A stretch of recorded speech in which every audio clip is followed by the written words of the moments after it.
रामू एक गरीब लकड़हारा था। वह अपनी बीवी के साथ सोनपुर गांव में रहता था। उनका एक प्यारा सा छोटा बच्चा भी था जिसका नाम था गोलू।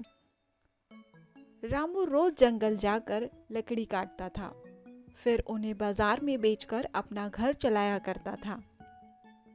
पिछले 2 दिनों से गांव में लगातार बारिश हो रही थी, जिस वजह से रामू ना जंगल जा पाया और ना ही लकड़ी बेचकर राशन ला पाया।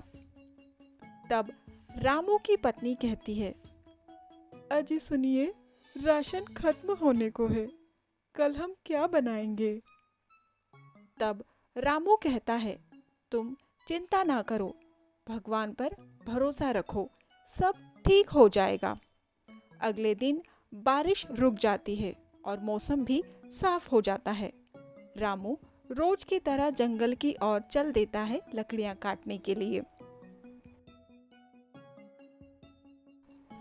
जंगल पहुंचकर वह लकड़ी काटने में लग जाता है, लेकिन अचानक उसकी कुल्हाड़ी नदी में गिर जाती है, जिससे रामू परेशान हो जाता है और सोचने लगता है कि हे भगवान, यह क्या हुआ, अब मैं क्या करूं? यह मेरी एकमात्र कमाई का साधन था, अब मैं आज घर का राशन कैसे ले पाऊंगा? और वहीं बैठकर जोर जोर से रोने लग जाता है।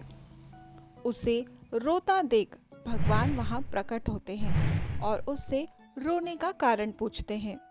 तब वह कहता है, मेरी कुल्हाड़ी नदी में गिर गई है, मेरे पास कोई दूसरी कुल्हाड़ी नहीं है, अब मैं लकड़ी कैसे काटूंगा? लकड़ी ना होने के कारण मैं घर का राशन भी नहीं खरीद पाऊंगा। रामू की बात सुन भगवान कहते हैं, तुम चिंता ना करो। यह कहकर भगवान नदी में जाते हैं और एक सोने की कुल्हाड़ी लाकर रामू को देने लगते हैं। कुल्हाड़ी को देख रामू कहता है, यह मेरी कुल्हाड़ी नहीं है। भगवान दोबारा नदी में जाते हैं और एक चांदी की कुल्हाड़ी रामू को लाकर देते हैं। कुल्हाड़ी को देख रामू फिर से कहता है, क्षमा करे प्रभु, परंतु यह भी मेरी कुल्हाड़ी नहीं है। भगवान फिर से नदी में जाते हैं और एक लोहे की कुल्हाड़ी लाकर रामू को देते हैं। कुल्हाड़ी को देख रामू खुश हो जाता है और कहता है, यही मेरी कुल्हाड़ी है, और कुल्हाड़ी को ले लेता है।